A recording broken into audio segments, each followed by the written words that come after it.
আসসালামু আলাইকুম প্রিয় শিক্ষার্থীরা, আজকের পাঠে তোমাদের স্বাগতম জানাচ্ছি। তো আমরা গত ক্লাসে সমাসের প্রথম পর্ব নিয়ে আলোচনা করেছিলাম। সেখানে আমরা দেখেছি সমাস কাকে বলে, সমাসের প্রকারভেদ, এছাড়া দ্বন্দ্ব ও কর্মধারয় সমাস সম্পর্কে আমরা বিস্তারিত আলোচনা করেছি। নিশ্চয়ই তোমরা ক্লাসটা দেখেছো, আর যদি না দেখে থাকো অবশ্যই দেখে নেবে। তো আজকে আমরা সেই ধারাবাহিকতায় সমাসের দ্বিতীয় পর্ব সম্পর্কে আলোচনা করব। এখানেও রয়েছে সমাসের গুরুত্বপূর্ণ দুটি বিষয় সম্পর্কে আলোচনা। তো প্রথমেই আমাদের বহুব্রীহি সমাস সম্পর্কে আমরা জানব। বহুব্রীহি সমাস কাকে বলে? তোমরা খেয়াল করো, যে সমাসে সমসমান পদগুলোর কোনোটির অর্থ না বুঝিয়ে অন্য কোনো পদকে বোঝায় তাকে বহুব্রীহি সমাস বলে। যেমন বহুব্রীহি নিজে কিন্তু একটি বহুব্রীহি সমাস। যখন আমরা বহুব্রীহিকে একটি ব্যাস বাক্যে পরিণত করি, তখন কি পাই? বহুব্রীহি আছে যার। এখানে বহু অর্থ অনেক বা প্রচুর, আর ব্রীহি শব্দের অর্থ হচ্ছে ধান।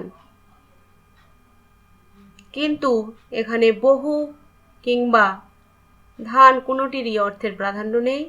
যার বহু ধান আছে এমন লোককে বোঝানো হচ্ছে। এছাড়া আমরা আরও একটি সমাসের মাধ্যমে বিষয়টি পরিষ্কার করতে পারি, সেটি হচ্ছে বিনা পানি। বিনা পানি সমাসটিকে যখন আমরা ব্যাস বাক্যে পরিণত করি, তখন বিনা পানিতে আছে যার সেটি পাই। তো এখানে বিনা শব্দের অর্থ তার যুক্ত কোনো বাদ্যযন্ত্র, আর পানি শব্দের অর্থ হচ্ছে হাত। কিন্তু যখন সমাসের মাধ্যমে বিনা পানি শব্দটি তৈরি হয়, তখন এখানে বিনা বা পানি কোনোটির অর্থ প্রকাশ না করে এখানে হিন্দুদের যে বিদ্যার দেবী রয়েছেন সরস্বতী, তাকে বোঝানো হয়। তো প্রিয় শিক্ষার্থীরা, বহুব্রীহি সমাসের নিয়ম রয়েছে বেশ কিছু, সেগুলো আমাদেরকে অবশ্যই জানতে হবে। তো প্রথমে আমরা বহুব্রীহি সমাসে সাধারণত যার, যাতে ইত্যাদি শব্দ ব্যাস বাক্য রূপে ব্যবহৃত হয়। যেমন আয়ত লোচন যার, আয়ত লোচনা। এখানে আয়ত শব্দের অর্থ হচ্ছে বিশাল বা টানা টানা, আর লোচন অর্থ হচ্ছে চোখ। তাহলে যে নারীর টানা টানা চোখ, তাকে বোঝানো হয় আয়ত লোচন না শব্দের মাধ্যমে। এরকম আরো রয়েছে নীলবসনা, স্থির প্রতিজ্ঞ ইত্যাদি। এরপর সহ কিংবা সহিত শব্দের সঙ্গে অন্য পদের বহুব্রীহি সমাস হলে সহ ও সহিতের স্থলে স হয়। যেমন সহ উদর যার, সমাস করলে হয় সহোদর বা সুদর। এখানে একই গর্ভজাত ভাইদেরকে বোঝানো হয়। এরূপ সজল সফল সমাসও রয়েছে। বহুব্রীহি সমাসে পরপদে মাতৃ, পত্নী, পুত্র, স্ত্রী ইত্যাদি শব্দ থাকলে এ শব্দগুলোর সাথে ক যুক্ত হয়। যেমন নদী মাতা বা মাতৃযার সমাস হয় নদী মাতৃ। এরকম বিপত্নিক, সস্ত্রীক, অপুত্রক ইত্যাদি সমাস রয়েছে। এরপর বহুব্রীহি সমাসে সমস্ত পদে অক্ষী শব্দের স্থলে অক্ষ এবং নাভি শব্দের স্থলে নাভ হয়। যেমন কমলের ন্যায় অক্ষী যার, কমলাক্ষ। পদ্ম নাভিতে যার, পদ্মনাভ। এছাড়া রয়েছে পূর্ণনাভ, পূর্ণ নাভিতে যার। এরপর বহুব্রীহি সমাসে পরপদের চূড়া শব্দ সমস্ত পদে চূড় এবং কর্ম শব্দ সমস্ত পদে কর্মা হয়। যেমন চন্দ্রচূড়া যার, চন্দ্রচূড়। আবার বিচিত্র কর্ম যার, বিচিত্র কর্মা। এরপর রয়েছে বহুব্রীহি সমাসে সমান শব্দের স্থানে স এবং সহ হয়। যেমন সমান কর্মী যে, সহকর্মী। সমান বর্ণ যার, সমবর্ণ, সহোদর ইত্যাদি। তো শিক্ষার্থী, চলো আমরা বহুব্রীহি সমাসের প্রকারভেদ সম্পর্কে জেনে নেই। বহুব্রীহি সমাসকে মোটামুটি 8টি ভাগে ভাগ করা হয়েছে। সেগুলোর মধ্যে রয়েছে সমানাধিকরণ বহুব্রীহি, ব্যাধিকরণ বহুব্রীহি, ব্যতিহার বহুব্রীহি, নয় বহুব্রীহি, মধ্যপদলোপী বহুব্রীহি, প্রত্যয়ান্ত বহুব্রীহি, অলুপ বহুব্রীহি, সংখ্যাবাচক বহুব্রীহি। তো আমরা প্রত্যেকটি সম্পর্কে আলাদা আলোচনা করব। প্রথমে রয়েছে সমানাধিকরণ বহুব্রীহি। পূর্বপদ বিশেষণ আর পরপদ বিশেষ্য হলে সমানাধিকরণ বহুব্রীহি হয়।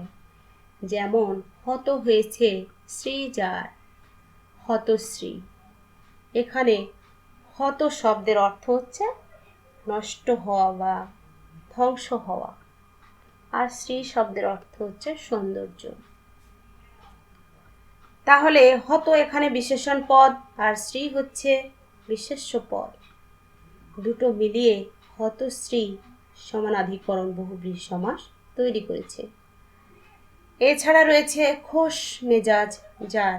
এখানেও আমরা লক্ষ্য করছি বিশেষণ এবং বিশেষ্যে মিলে সমাস তৈরি করেছে। এরূপ আরও রয়েছে হৃত, সর্বস্ব, উচ্চশির ইত্যাদি। এরপরে আমরা দেখব ব্যাধিকরণ বহুব্রীহি সমাস সম্পর্কে। বহুব্রীহি সমাসের পূর্বপদ এবং পরপদ কোনোটি যদি বিশেষণ না হয় তবে তাকে ব্যাধিকরণ বহুব্রীহি সমাস বলে। যেমন আশিতে 20 যার। এখানে 80 শব্দের অর্থ হচ্ছে দাঁত, আর 20 শব্দের অর্থ নিশ্চয়ই আমরা সবাই জানি, বিষাক্ত কোনো পদার্থ। তো এখানে আমরা দেখছি দুটোই এখানে বিশেষ্য পদের মাধ্যমে 80-20 সমাসটি তৈরি হয়েছে। অর্থাৎ 80তে 20 যার, অর্থাৎ দাঁতে যার 20। আমরা 80-20 শব্দটি দ্বারা সাপকে বোঝাই, অর্থাৎ সাপের কিন্তু দাঁতে বিষ থাকে। এরপর পরপদ কৃদন্ত বিশেষণ হলেও ব্যাধিকরণ বহুব্রীহি সমাস হয়। যেমন দু কান কাটা যার, দু কান কাটা, বোটা খসেছে যার, বোটা খসা। এরপরে রয়েছে আমাদের ব্যতিহার বহুব্রীহি সমাস। ক্রিয়ার পারস্পরিক অর্থে ব্যতিহার বহুব্রীহি সমাস হয়। তো সেক্ষেত্রে ব্যতিহার শব্দ যদি আমরা অর্থ করি তাহলে কি পাই? এখানে ব্যতিহার শব্দের অর্থ হচ্ছে পরিবর্তন বা বিনিময়। আমরা অন্যভাবে বলতে পারি একাধিক ব্যক্তির একই সময়ে অভিন্ন আচরণ। তো এ সমাসে পূর্বপদে আ এবং পরপদে ই যুক্ত হয়। যেমন হাতে হাতে যে যুদ্ধ, হাতাহাতি, কানে কানে যে কথা, কানাকানি, এরকম রয়েছে চুলাচুলি ইত্যাদি। এরপরে রয়েছে নয় বহুব্রীহি। বিশেষ্য পূর্বপদের আগে নয়, নয় অর্থ নেতিবাচকতা বা না অর্থবোধকতা, অব্যয় যোগ করে বহুব্রীহি সমাস করা হলে তাকে নয় বহুব্রীহি বলে। নয় বহুব্রীহি সমাসে সাধিত পদটি বিশেষণ হয়। যেমন ন বা নাই জ্ঞান যার, অজ্ঞান। ন বা নাই চারা অর্থাৎ উপায় যার, সমাস করলে হয় না চার। এরূপ আরো রয়েছে নাহক, নিরুপায়, নির্ঝঞ্ঝাট, অবুঝ, বেতার ইত্যাদি শব্দ। তো এরপর খেয়াল করো সবাই, মধ্য পদলোপী বহুব্রীহি সমাস। বহুব্রীহি সমাসের ব্যাখ্যার জন্য ব্যবহৃত বাক্যাংশের কোনো অংশ যদি সমস্ত পদে লোপ পায় তবে তাকে মধ্য পদলোপী বহুব্রীহি সমাস বলে। যেমন বিড়ালের চোখের ন্যায় চোখ যে নারীর, বিড়াল চোখী। আবার রয়েছে হাতে খড়ি। হাতে খড়ির ব্যাস বাক্য হচ্ছে হাতে খড়ি দেওয়া হয় যে অনুষ্ঠানে। আবার গায়ে হলুদ দেওয়া হয় যে অনুষ্ঠানে ইত্যাদি। এরপর রয়েছে প্রত্যয়ান্ত বহুব্রীহি। তো নাম থেকে আমরা বুঝতে পারছি প্রত্যয় যোগ অন্ত। প্রত্যয়ান্ত অর্থাৎ অন্তে প্রত্যয় যুক্ত হয়ে যে সমাসগুলো তৈরি হবে সেটাই হচ্ছে প্রত্যয়ান্ত বহুব্রীহি সমাস। অর্থাৎ যে বহুব্রীহি সমাসের সমস্ত পদে আ, এ, ও ইত্যাদি প্রত্যয় যুক্ত হয় তাকে প্রত্যয়ান্ত বহুব্রীহি বলা হয়। যেমন একদিকে চোখ বা দৃষ্টি যার, সমাস করলে হয়ে যায় এক চোখা। এখানে চোখ শব্দের সাথে আ প্রত্যয় যোগ হয়েছে। ঘর মুখ শব্দের মুখের সাথে ও প্রত্যয় যোগ হয়েছে। নি খরচে খরচ শব্দের সাথে এ প্রত্যয় যোগ হয়েছে। এরূপ আরো রয়েছে দোটানা, দুমনা, এক গুয়ে, অকেজো, এক ঘুরে, দোতলা ইত্যাদি সমাস। তো এরপর রয়েছে অলুক বহুব্রীহি। তো অলুক বহুব্রীহি সমাস সম্পর্কে আমরা জানবো। অলুক শব্দের অর্থ কিন্তু আমি গত ক্লাসেই তোমাদেরকে বলেছিলাম, নিশ্চয়ই মনে রেখেছ। অলুক হচ্ছে কোনো কিছু লোপ না পাওয়া, বিলুপ্ত না হওয়া। অর্থাৎ যে বহুব্রীহি সমাসে পূর্ব বা পর পদের কোনো পরিবর্তন হয় না তাকে অলুক বহুব্রীহি বলে। অলুক বহুব্রীহি সমাসে সমস্ত পদটি বিশেষণ হয়। যেমন মাথায় পাগড়ি যার, মাথায় পাগড়ি, গলায় গামছা যার, গলায় গামছা। এখানে আমরা দেখছি মাথা শব্দের শেষে কিন্তু একটি অন্তস্থ অ রয়েছে। তো সেটা সমাসের ক্ষেত্রে রক্ষিত হয়েছে। এরপরে আমরা দেখব সংখ্যাবাচক বহুব্রীহি সমাস। পূর্বপদ সংখ্যাবাচক এবং পরপদ বিশেষ্য হলে এবং সমস্ত পদটি বিশেষণ বোঝালে তাকে সংখ্যাবাচক বহুব্রীহি বলা হয়।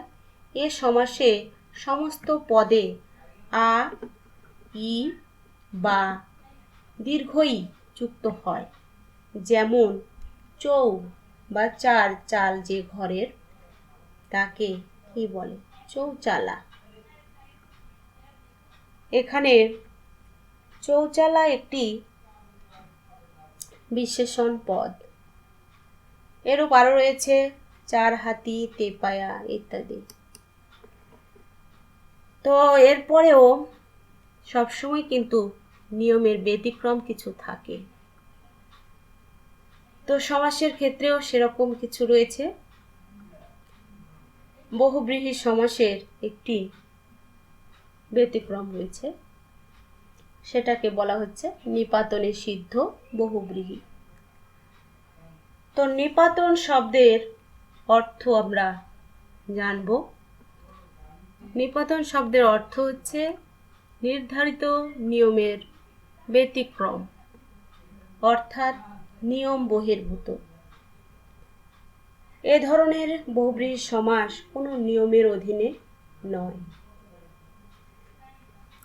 যেমন দুদিকে অপজার, দ্বীপ, অন্তর্গত অপজার, অন্তরীপ, নরাকারের পশু যে নরপশু, জীবিত থেকেও যে মৃত, জীবন মৃত, পণ্ডিত হয়েও যে মূর্খ, পণ্ডিত মূর্খ ইত্যাদি নিপাতনে সিদ্ধ বহুব্রীহি সমাস। তো আমরা একটু কৌশলে কয়েকটি উদাহরণ মনে রাখতে পারি। সেটা হলো, অন্তরীপ দ্বীপের পণ্ডিত মূর্খ নরপশুরা জীবনমৃত অবস্থায় পড়ে আছে। এই লাইনটা মনে রাখলেই তোমরা সুন্দরভাবে এই কয়েকটি উদাহরণ মনে রাখতে পারবে। এরপরে রয়েছে আমাদের অব্যয়ীভাব সমাস। প্রথমেই আমরা অব্যয়ীভাব শব্দ থেকে কি বুঝতে পারছি। অব্যয় এবং ভাব দুটো বিষয় কিন্তু এখানে একত্রিত হয়েছে। অর্থাৎ যে সমাসে অব্যয়ের ভাব বজায় থাকবে, অর্থাৎ অর্থের প্রাধান্য থাকবে, সেটি হচ্ছে আমাদের অব্যয়ীভাব সমাস। তো লক্ষ্য করো, পূর্বপদে অব্যয় যোগে নিষ্পন্ন সমাসে যদি অব্যয় পদের অর্থের প্রাধান্য থাকে তবে তাকে অব্যয়ীভাব সমাস বলে। অব্যয়ীভাব সমাসে কেবল অব্যয়ের অর্থ যোগে ব্যাস বাক্যটি তৈরি হয়। যেমন জানু পর্যন্ত লম্বিত, আজানু লম্বিত, এখানে আ অব্যয় যোগ হয়েছে এবং সেটির অর্থেরই প্রাধান্য আমরা লক্ষ্য করছি। এছাড়া রয়েছে মরণ পর্যন্ত আমরণ, এখানেও আ অব্যয়ের অর্থের প্রাধান্য রয়েছে। তো আমরা দেখি অব্যয়ীভাব সমাসে বেশ কিছু অব্যয়ের ব্যবহার হয়েছে, আর এই অব্যয় পদগুলো উপসর্গের মধ্যে পড়ে, অর্থাৎ উপসর্গগুলো অব্যয় পদেরই অংশ। সুতরাং আমরা এখন দেখব কোন শব্দে আমাদের অব্যয়গুলো কি অর্থ প্রকাশ করে এবং কিভাবে সমাস তৈরিতে সাহায্য করে। প্রথমে আমরা লক্ষ্য করছি উপ অব্যয়টি কি অর্থ প্রকাশ করেছে। সামীপ্য বা নৈকট্য অর্থ প্রকাশ করে। তো কণ্ঠের সমীপে উপকণ্ঠ, আবার কুলের সমীপে উপকূল, এখানে উপ শব্দটি বা অব্যয়টি এখানে সামীপ্য বা নৈকট্য অর্থ প্রকাশ করেছে। তো বিভিন্ন পরীক্ষায় আমরা দেখি এই যে অব্যয় পদটি কি অর্থ প্রকাশ করেছে, কোন শব্দে বা কোন সমাসে, সেটি কিন্তু আমাদের কাছ থেকে জানতে চাওয়া হয়। সুতরাং প্রিয় শিক্ষার্থীরা খুব মনোযোগ সহকারে শুনবে এবং বিষয়গুলো মনে রাখার চেষ্টা করবে। এরপরে রয়েছে অনু ও প্রতি দুটি অব্যয়, সেটি কি অর্থ প্রকাশ করে। বিপসা, বিপসা অর্থ হচ্ছে ব্যাপ্তি বা ইচ্ছা। আমরা আরো সহজ করে বলতে পারি যা পুনঃ পুনঃ ঘটে, অর্থাৎ পৌনঃপুনিকতা। তো আমরা দেখি দিন দিন সমাস করলে হয় প্রতিদিন, ক্ষণে ক্ষণে প্রতিক্ষণে, ক্ষণ ক্ষণ অনুক্ষণ। এরপর আমাদের রয়েছে নি বা নির অব্যয়, সেটি অভাব অর্থ প্রকাশ করে। যেমন আমিষের অভাব নিরামিষ। আবার রয়েছে ভাবনার অভাব নির্ভাবনা, উৎসাহের অভাব নিরুৎসাহ। তাহলে এই সমাসগুলোতে নি বা নির অব্যয়টি অভাব অর্থ প্রকাশ করেছে। এরপর আমরা দেখব আ অব্যয় বা উপসর্গ পর্যন্ত অর্থে সমাসে ব্যবহার করা হয়েছে। সমুদ্র থেকে হিমাচল পর্যন্ত সমাস করলে হয় আ সমুদ্র হিমাচল। পা থেকে মাথা পর্যন্ত আপাত মস্তক। এখানে আ অর্থ হচ্ছে পর্যন্ত এবং এটির অর্থেরই প্রাধান্য রয়েছে।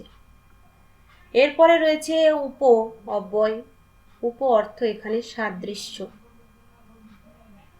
প্রকাশ করেছে। দেখি, শহরের সদৃশ উপশহর, গ্রহের তুল্য উপগ্রহ, বনের সদৃশ উপবন। এখানেও উপ সাদৃশ্য অর্থ প্রকাশ করেছে। এরপরে যথা অব্যয়টি অনতিক্রম্যতা অর্থে ব্যবহার করা হয়েছে।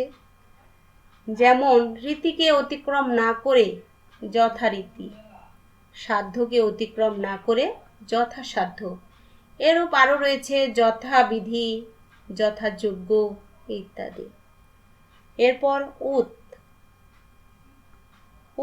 অব্যয়টি এখানে অতিক্রান্ত অর্থে ব্যবহার করা হয়েছে। যেমন বেলাকে অতিক্রান্ত সমাস করলে হয় উদ্বেল। শৃঙ্খলাকে অতিক্রান্ত সমাস করলে হয় উচ্ছৃঙ্খল। এরপর প্রতি অব্যয়টি বিরোধ অর্থেও ব্যবহার করা হয়। যেমন বিরুদ্ধবাদ সমাস হয় প্রতিবাদ। বিরুদ্ধকুল প্রতিকূল। পশ্চাৎ অনু অব্যয়টি এখানে পশ্চাৎ বা পিছন অর্থে ব্যবহার করা হয়েছে। পশ্চাৎ গমন সমাস অনুগমন। পশ্চাৎ অনুধাবন অর্থাৎ পশ্চাৎ ধাবন সমাসের মাধ্যমে অনুধাবন হয়ে যায়। এরপর আমাদের আ প্রত্যয় রয়েছে, অর্থাৎ আ অব্যয় রয়েছে। আ অব্যয়টি এখানে ঈষৎ বা কিছুটা অর্থ প্রকাশ করেছে। ঈষৎ নত সমাস করলে হয় আনত। ঈষৎ রক্তিম আরক্তিম। এখানে আমরা অব্যয়ীভাব সমাসে দেখলাম অব্যয়ের অর্থের প্রাধান্য রয়েছে। সকল ক্ষেত্রেই অব্যয়ের অর্থের প্রাধান্যই রয়েছে, সেজন্য এটি অব্যয়ীভাব সমাস। তো শিক্ষার্থী বন্ধুরা, আজকের এই পাঠ থেকে তোমরা নিশ্চয়ই অনেক কিছু শিখতে পেরেছো। তো দেখি তোমরা কতটুকু শিখতে পেরেছো। তোমাদের জন্য প্রথম প্রশ্ন হচ্ছে বহুব্রীহি সমাস কাকে বলে? নিশ্চয়ই তোমরা এর মধ্যে বলে ফেলেছ। তারপরও আমি তোমাদের সুবিধার্থে আরেকবার বলছি, বহুব্রীহি সমাস হচ্ছে এমন একটি সমাস যেখানে পূর্বপদ পরপদ কোনো পদেরই অর্থের প্রাধান্য না থেকে ভিন্ন একটি অর্থ প্রকাশ করে, সেটি হচ্ছে বহুব্রীহি সমাস। এরপরে রয়েছে অব্যয়ীভাব সমাসে কোন পদের অর্থের প্রাধান্য থাকে, এটিও নিশ্চয়ই তোমরা পেরেছ। অব্যয়ীভাব সমাসে অব্যয়ের অর্থাৎ পূর্ব পদের অর্থের প্রাধান্য থাকে। এরপর রয়েছে আমাদের দুটো সমাস, যেগুলোর ব্যাস বাক্য তোমাদেরকে বলতে হবে। সেটির একটি হচ্ছে আয়তলোচনা, আমরা পড়েছি। তারপরে বলছি আয়তলোচন যার, আয়তলোচনা। উপশহর শহরের সদৃশ। তো নিশ্চয়ই তোমরা আজকে বহুব্রীহি এবং অব্যয়ীভাব সমাস সম্পর্কে জানতে পেরেছো। তো কতটুকু জানতে পেরেছো তার জন্য তোমাদের বাড়ির কিছু কাজ করতে হবে, যেগুলো স্কুল খোলার পর অবশ্যই আমাদেরকে দেখাতে হবে। তো আজকের পাঠ থেকে তোমাদের বাড়ির কাজ রয়েছে, সেটি হচ্ছে ব্যাস বাক্য সহ সমাস চিহ্নিত করতে হবে তোমাদেরকে। তো কোন কোন সমাসের ব্যাস বাক্য করবে এবং কোন সমাস সেটি নির্ণয় করবে সেগুলো হচ্ছে মহাত্মা, পদ্মনাভ, কানাকানি, গায়ে হলুদ, নরপশু, যথারীতি, প্রতিবাদ, পরোক্ষ। তো শিক্ষার্থীরা তোমরা অবশ্যই কাজটি করবে এবং বাসায় সুস্থ সুন্দর জীবন যাপন করবে। তো সবাইকে ধন্যবাদ আগামী ক্লাস দেখার জন্য আমন্ত্রণ জানিয়ে আজকের মতো শেষ করছি। সবাই ঘরে থাকবে, সুস্থ থাকবে। আল্লাহ হাফেজ।